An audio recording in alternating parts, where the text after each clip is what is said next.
Friends, ஓடிடியில் Japan படம் release ஆயிருக்கு. எப்படி இருக்குன்னு சொல்லிட்டு வீக்கில் பார்க்கலான்றீங்களா? கண்டிப்பாக உங்களுக்கு டைம் இருந்துச்சுன்னா 2 hours பாருங்கள். நம்ம கார்த்திக் அண்ணன் இதில் வேறு மாதிரி வாய்ஸ் டோனில் சேஞ்ச் பண்ண ஆக்டிங் கொஞ்சம் பண்ணியிருக்காரு. கொஞ்சம் லோக்கல் ஆராக பண்ணியிருக்காரு. பிள்ளைங்கள மாதிரி ட்ரை பண்ணியிருக்காரு. நல்லா ஒர்க் அவுட் ஆகிருக்கு. பட் மூவி ஓப்பன் பண்ணால ஹீரோக்கு வந்து ஹெய்ட்ஸ்ன்னு சொல்கிறதாகட்டும், சில பல ஓப்பன் பண்ணதை ஒரு ஹீரோக்கு வச்சிருக்க ஹைப் அங்கேயே உடச்சிடுறாங்க. ஹீரோ பண்ணாத தப்புக்கு போலீஸ் எல்லாம் தேடுது, கவர்மெண்ட் எல்லாம் தேடுது, ஹீரோ மேலே திரிக பார்க்குது.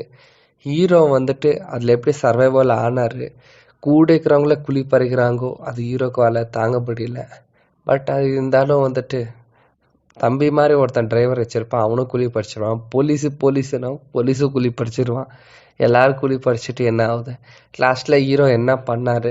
லாஸ்ட்டு கிளைமேக்ஸின் லைட்டாக சென்டிமெண்ட் ஆயிடுச்சு. மற்ற பிறகு மூவி எல்லாம் ஓகே. ஓடிடியில் கொஞ்சம் ஸ்பீடு வச்சுருந்தா நான் படம் பார்த்தேன். நீங்களும் பார்க்குறதா இருந்தால் பாருங்கள்.